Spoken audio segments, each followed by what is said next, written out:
this is Daniel Kim from Rsnav. Today I would like to address our new recent update. We added more Bluetooth OBD2 device support, as well as introduced new sound mixing scheme of Bluetooth hands-free, as well as navigation guidance voice while listening to FM, AM, and set radio. So this is ELM327 generic Bluetooth OBD2 module.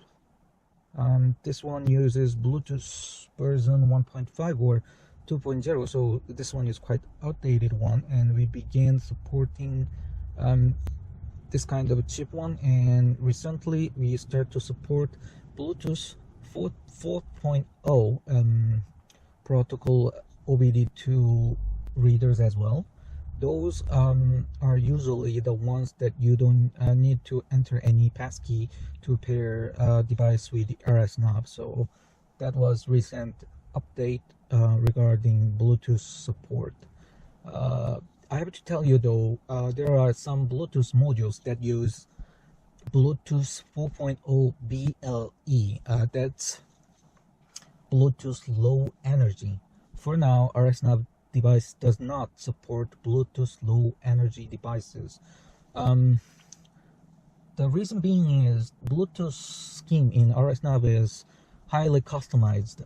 It's not regular Bluetooth like the other tablet. For example, for the tablet, you cannot play a music over the Bluetooth from your cell phone through the tablet to your Audi's stereo sound system. So that's called music sync.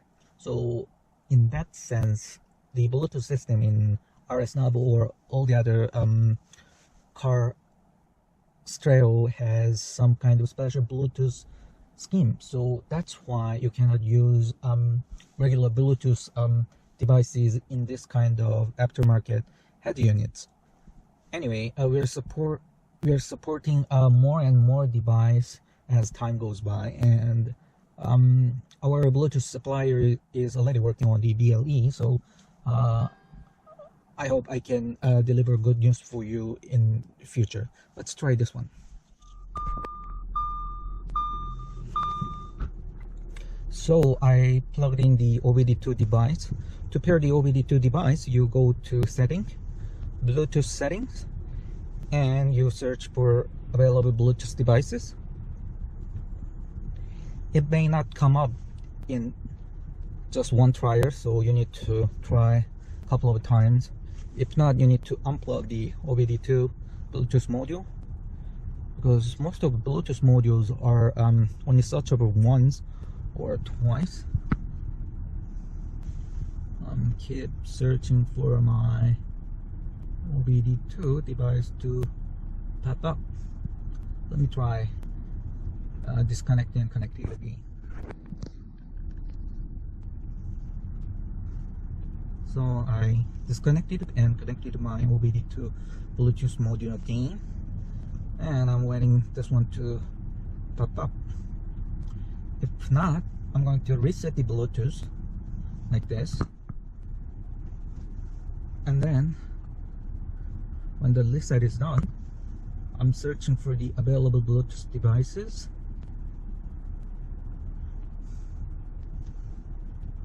Oh yeah, it was there. One more. Yes, now it's over there. For the passkey, for 10.25 or 8.8 widescreen versions, you press this plus here and you enter Bluetooth passkey if you have one. If your Bluetooth device does not require any kind of Bluetooth pair pin, just clear it out and press OK. But for mine, I need the passcode of 1234, so I will leave as it was, and then click it, and it doesn't change anything. But anyway, you click once or twice and then it's done, and then you go to app that uses the Bluetooth module. For example, Torque.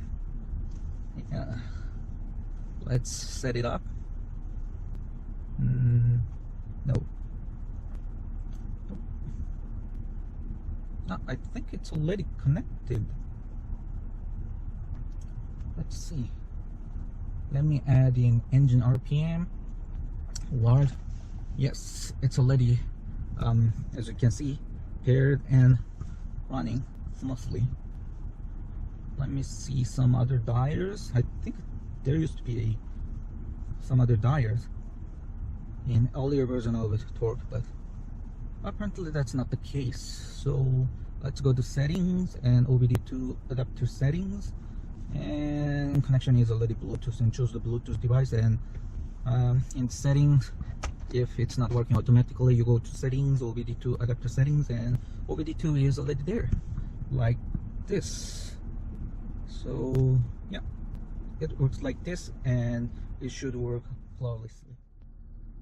Oh, I just forgot to mention, for the 7-inch or 10.1-inch, I mean the 16 and 9 display aspect ratio with the resolution of 1024 by 600, you have 3 hamburger menu to access the Bluetooth password pop-up screen. For the wide screens, you have plus icon here, and you press long and this will pop up.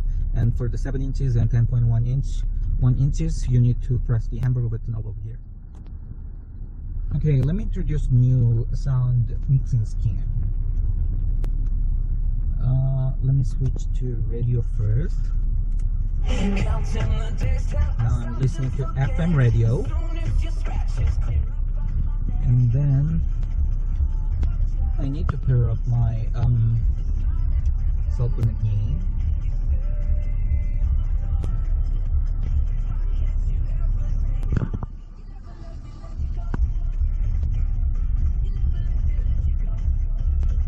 I'm just setting up a few things in my cell phone. Yeah, and my cell phone is already paired. And let's go to our Bluetooth system. Okay, now I'm listening to FM radio, and now I'm going to call a number.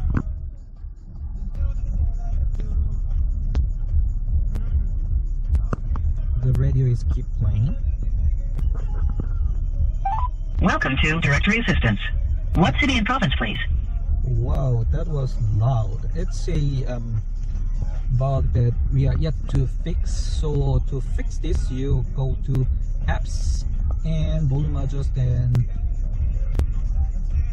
lower the stream voice call a bit, and it should fix this problem. Okay, let's dial a number.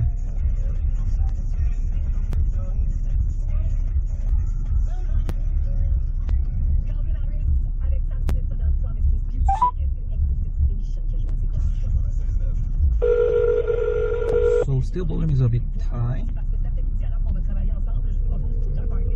Now it's bearable.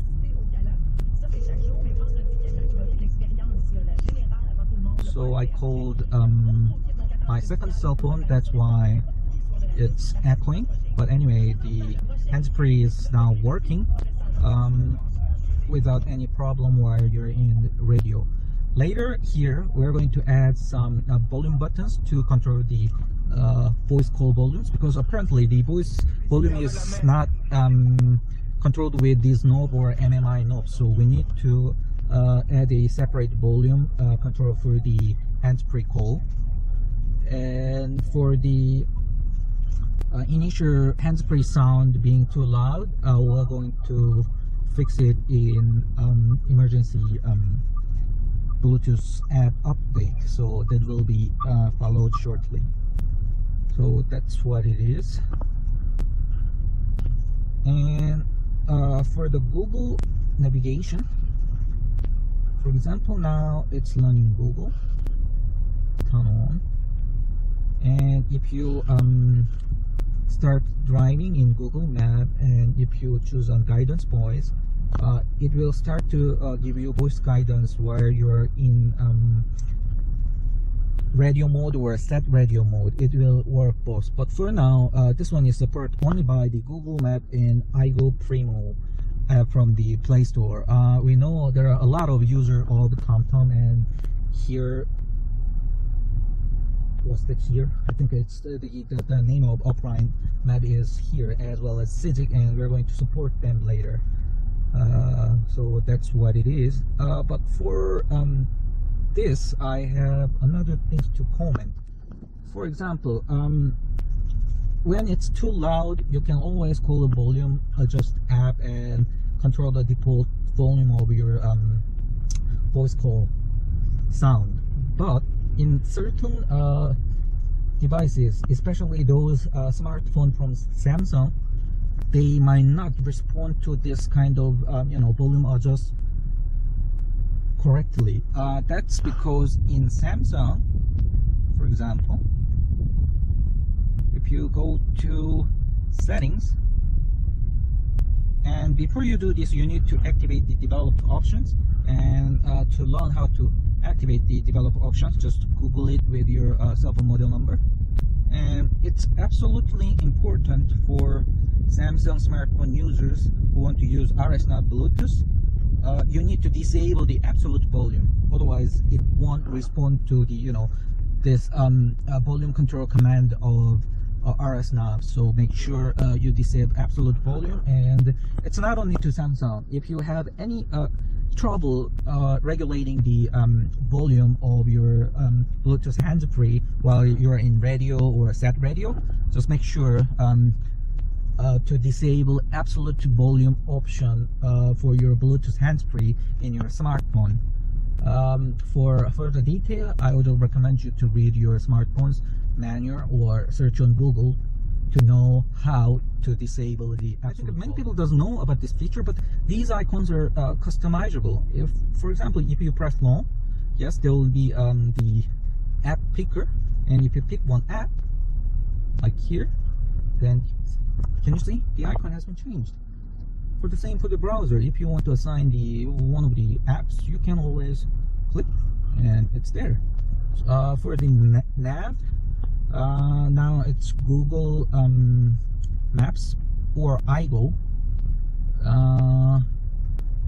and now it's learning iGo.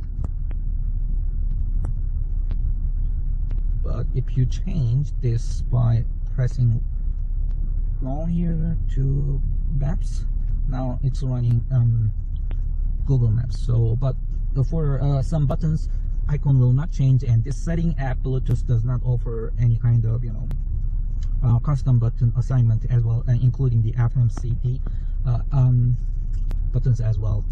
And that's the function that people doesn't know how to use and ask me frequently. And for the clock, well, unfortunately for now you cannot change anything. I mean, this is the clock settings, but you cannot change this clock with something else. Eventually we would like to introduce some useful information like current mileage, current vehicle speed reading from the vehicle's computer, but now that's not yet ready, so we're putting clock here temporarily. That's what it is. And then another useful feature is to change the brightness. You don't need to control the brightness to swipe 1, 2, 3 and play with this like this. You don't need to do that. You can just sweep up, that will bring the brightness up. Sweep down, it will make the screen dimmer. So that's what you can do. And the power button here does not work with one tap. It's always double tap. And screen off, if you want to screen on, just touch it and it will come back.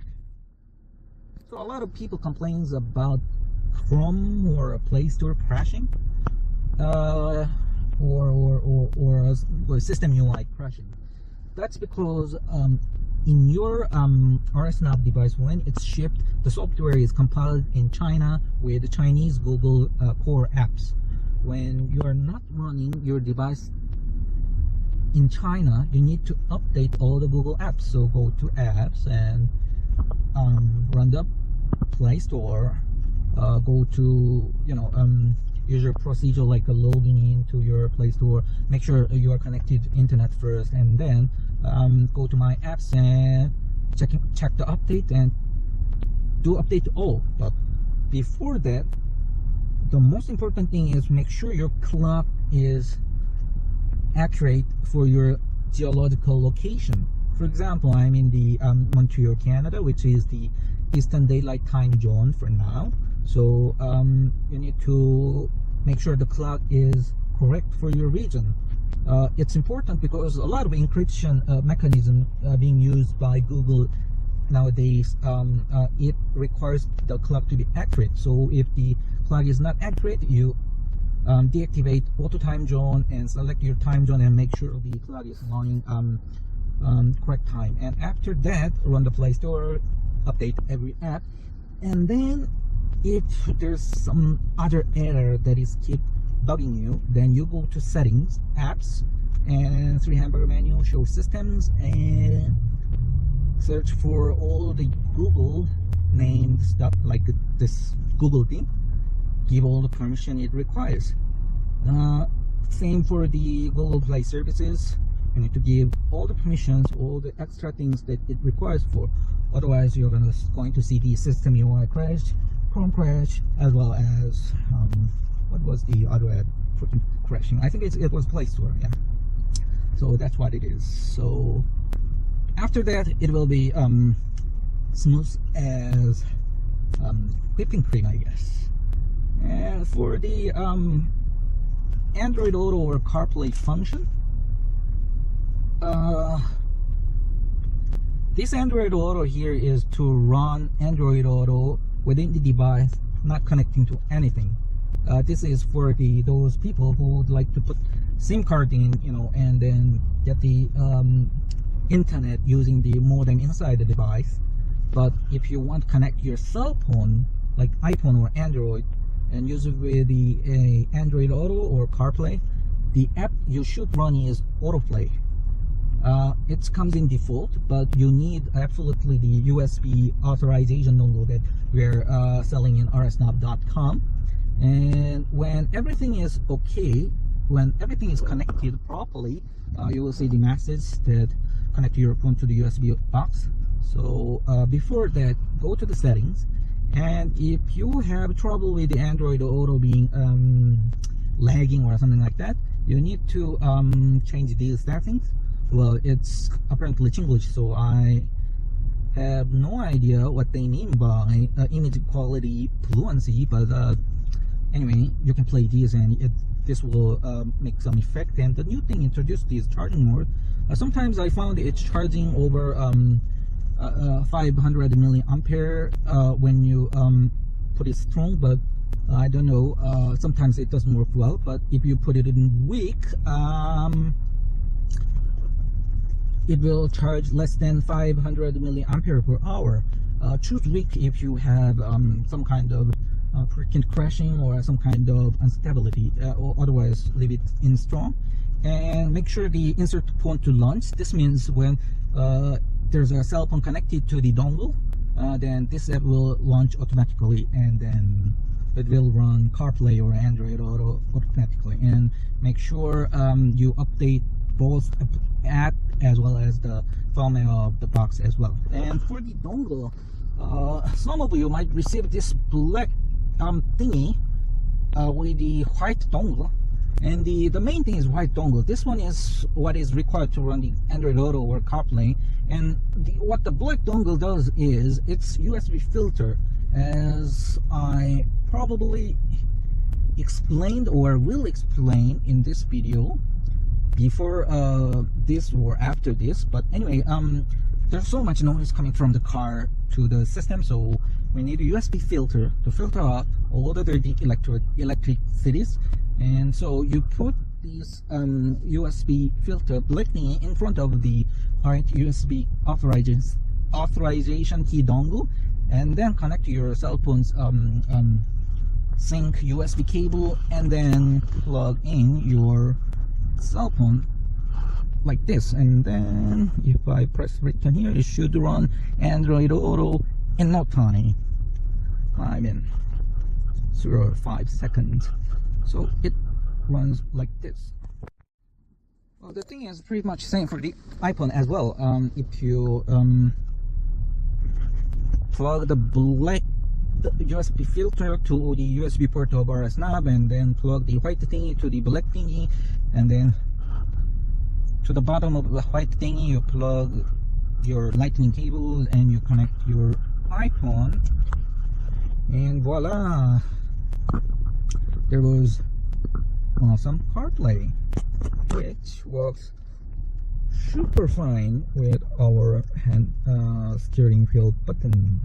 So now I believe it's launching Google Map, which is available with the iPhone 12. I mean, no, iOS 12 update. So that's what it is. So now this is it. So to have a Google Map in CarPlay, make sure your iOS update to 12.0.1. I think that's the proper version to run it, and it works flawlessly. Hello, this is Danny Kim from Rsnav.com. Today I sat in front of the camera to tell you a few thoughts that I have in my mind. Please watch this video carefully. Thank you very much. Okay, let me explain the quality of Audi's electricity. It's my glove box and I'm testing various things. That green thingy is a USB hub, and that blinking LED is on the 5-volt power supply board that I have installed to the USB hub. Now currently the car is off. Well, I did put in the car key in, but I haven't started anything, but that LED is flashing. Basically, since the power is completely off and I have sourced that power from the one of the cigarette sources that used to be there, so it is supposed to be off, but it's pulsing. Normally when you have power, it has to be constantly on like this. So even if the power is off, there's some kind of pulsing going on the electricity system of Audi. This is something called PWM. Well, I don't know what was the full name of the technology before the abbreviation, but it's kind of pulse modulating wave thingy in the electricity for some controlling purpose, but it's also work a bit like an AC, so it's disrupting the whole electricity system. So as you can see, Audi's electricity is never clean enough for the regular electronics to work as if they are on battery or clean electric sources. So there you can have all sorts of crazy problems like noise issues and random rebootings, and that kind of irregularity is totally random. It really depends on your car's condition as well. For example, for this vehicle, I had a problem with the PCV valve that made my crank cylinder lean a bit. So eventually that disrupted the RPM of the alternator. So alternator was generating so-called alternator noise. So eventually when I fixed PCB valve, which is kind of a plastic valve thingy, which seems has nothing to with the electric system, it fixed almost all the problem. Now, as you saw, there's some kind of pulsing going on in my electricity system, even if the system is supposed to be completely off. I have another various problems like my third blower for the air conditioning is about to go, and I have some sensor problem with the temperature sensor for the cabins. My question is, are we really reliable for all those electric faults? A lot of people blame for our devices for something that is happening right after or after happened to their vehicle. But sometimes it may be it's just your car that is degrading as time goes by. In few cases, for sure, there's an noises that is generated by the Rsnav devices itself, such as some kind of Wi-Fi interference signals, like if you hear some kind of random noise coming in through your speakers while you're receiving a call, that could be the cause by poor isolation or the Rsnav device itself. When we made a mistake, when we're clearing ground of the system while manufacturing, that could happen, but that's quite rare. So I just want to understand that in your car, in your Audi, electricity is not perfect. Also, I want to tell you that an installation could go wrong. Let's see some examples. At the stop here, the customer complained about the motor does not stopping. As you can see, the campus line is detached, but the motor is running and not stopping, which is absolutely crazy. That was paid job by so-called professional. If you don't understand what was wrong with the previous video, that is, it's like the essential communication cable between the motor control electronics and the motor itself is disconnected, but the motor is keep running, and that happens when you try to install a new screen to your car. That does not just simply make sense. This is another case of noise complaint. It wasn't actually the Rsnav device itself, but one of the original cable was not inserted properly. As you can see, the installation doesn't matter. Well, I'm not trying to say that Rsnav never fails. 1 out of 10 Rsnav devices get returned for various reasons, and about 70% of that is due to product failure, either by installation mistake or the product defect. In any case, I'll be with you and we'll be solving the problem for you. Thank you for choosing Rsnav.